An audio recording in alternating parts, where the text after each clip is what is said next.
What's up, YouTube? This is my bike check. It's a custom Sunday and Ross Pro. I've got black label pedals, fly bike cranks in 22.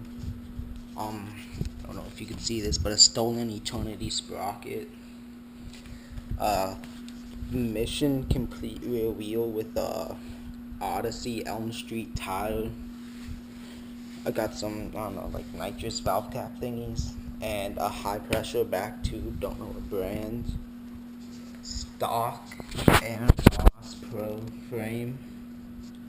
An alienation seat post with a black label plastic pivotal seat. Complete haro hypno front wheel, spins really good.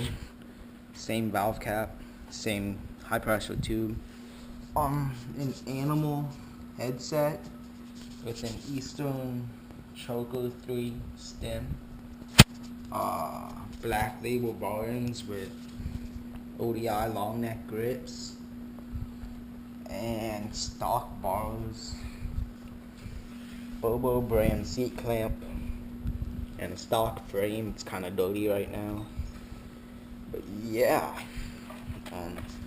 Weighs 25.5 pounds and rides really nice. So, bye.